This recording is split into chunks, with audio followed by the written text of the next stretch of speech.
Alors, item 5.21. Premièrement, montrer en utilisant la deuxième loi de Kepler, c'est-à-dire la loi des airs, que si la trajectoire est circulaire, c'est-à-dire qu'on va confondre l'ellipse par un cercle, alors le mouvement est uniforme.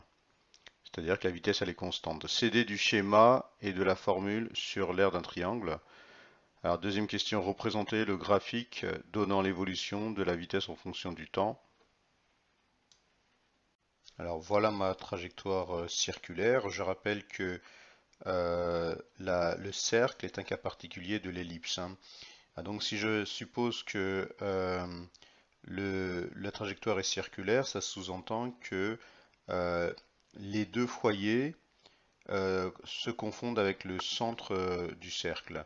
Donc j'ai appelé ce centre S pour Soleil. Alors, si au départ ma planète s'est située euh, au point H1, et ben au bout de delta t secondes, elle va se retrouver en H'1. Aussi, le rayon vecteur H1S, qui a une distance petit r qui est égale au rayon, va balayer une R ou un R noté A1 en delta t secondes. Ensuite, cette planète va continuer à se déplacer le long du cercle.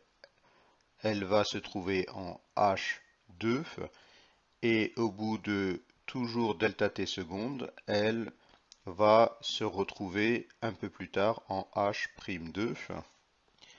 Elle aura donc balayé cette fois l'aire A2, représentée ici.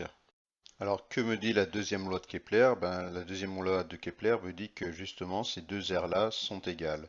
C'est ce que j'ai écrit ici. Alors je vais essayer d'évaluer chacune de ces aires, c'est-à-dire A1 et A2, en utilisant justement la formule de l'aire d'un triangle. Alors je rappelle que l'aire d'un triangle c'est égal à euh, la base multipliée par l'auteur, l'ensemble divisé par 2. Alors je vais supposer, je vais confondre en fait la corde là avec cette base là.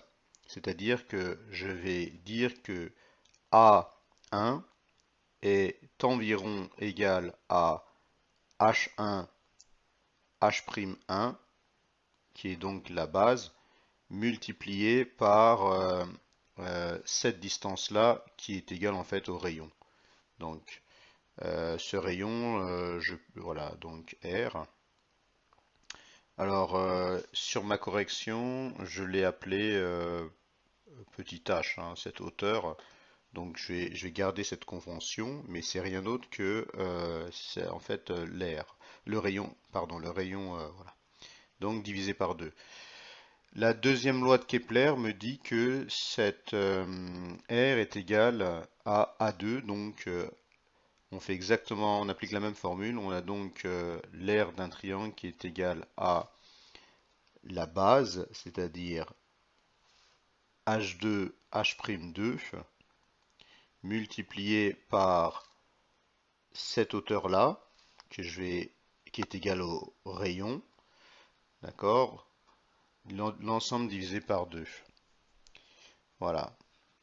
Finalement, puisque les h, on trouve h de part et d'autre du signe égal, et on trouve un 2, finalement, cette loi des airs me donne cette implication que H1, H'1 est égal à H2, H'2.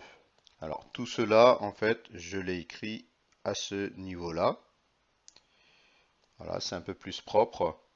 Alors à présent, je vais m'intéresser à la vitesse, puisqu'on me demande de démontrer que le mouvement il est uniforme, donc il va falloir calculer la vitesse. Alors la vitesse au point, enfin entre H1 et H'1, on peut la noter V1, et cette vitesse, je répète que c'est égal à distance parcourue divisé par la durée de parcours. Alors ici, pour V1, la distance parcourue vaut H1, H'1 et la durée vaut delta T. Et d'après ce que j'ai écrit précédemment, c'est aussi égal à H2, H'2 divisé par delta T. Et ça, cette vitesse, c'est rien d'autre que V2. Donc finalement, entre deux moments différents, voilà, on peut dire que la vitesse, enfin les vitesses sont les mêmes, et donc finalement la vitesse est bien uniforme, elle ne change pas. Alors puisque la vitesse elle est uniforme, c'est-à-dire qu'elle est constante, donc le graphique de V en fonction du temps sera donc une droite qui est horizontale. Alors il va falloir apprendre par cœur toute la démonstration, hein. C'est pas du tout évident, hein. Si, enfin, vous pourrez pas le deviner, c'est pas possible, hein.